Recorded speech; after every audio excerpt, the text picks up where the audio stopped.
So, Dia de los Muertos is a day of celebrating those who have passed on from this world, and I would love to share more of that with you today.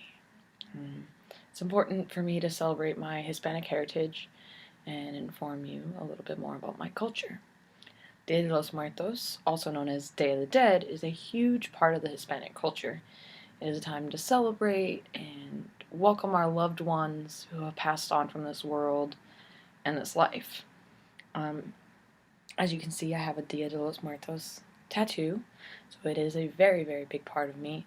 My dad is from Mexico, and he brought a lot of his traditions and love for the culture into my life, especially as a younger kid. Um, Understanding that dying is a natural and celebrated part of life, and celebrating our loved ones who's passed is probably the biggest part of Dia de los Muertos celebration. Many try to say that it's much like Halloween because it is at a similar time, but Halloween I see as a time of fear and very much so darkness. And sure, the theme is death, but the point is to demonstrate love and respect for deceased family members. As we look at the history of Dia de los Muertos, it's important to understand that this originated thousands of years ago. It takes place on November 1st and 2nd, which on the Catholic calendar is November 1st and 2nd, which is All Saints' Day and All Souls' Day. Today it is a mashup of pre-Hispanic religious rites and Christian feasts. So one of the main things that they do is set up an altar or ofrenda, and on that they have marigold petals, incense, small toys if they're celebrating a child that has passed, a feast for them because, well, traveling can get pretty exhausting and you need to eat at some point.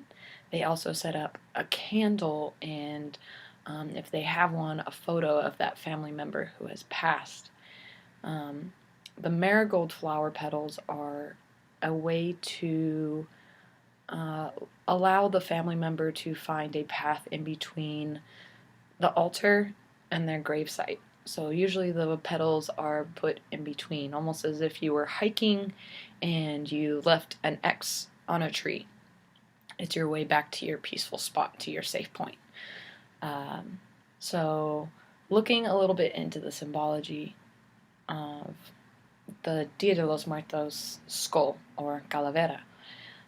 Originally, a calavera was a short poem, clever, humorous, kind of poking fun at the living, something that the dead would say about us, type of thing. And a very famous phrase would be "Todos somos calaveras." So basically, that means we're all skeletons. So in the end, we're all the same. We aren't any different.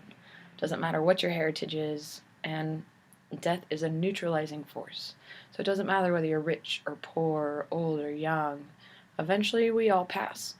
And that's not something to be feared, it's something to be celebrated.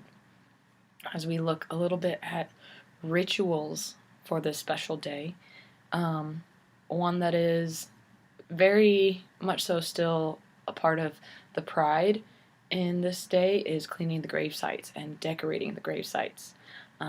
They tidy the area surrounding the headstone, making sure to leave behind those marigold flowers. Those are a very, very important part of the ritual to them.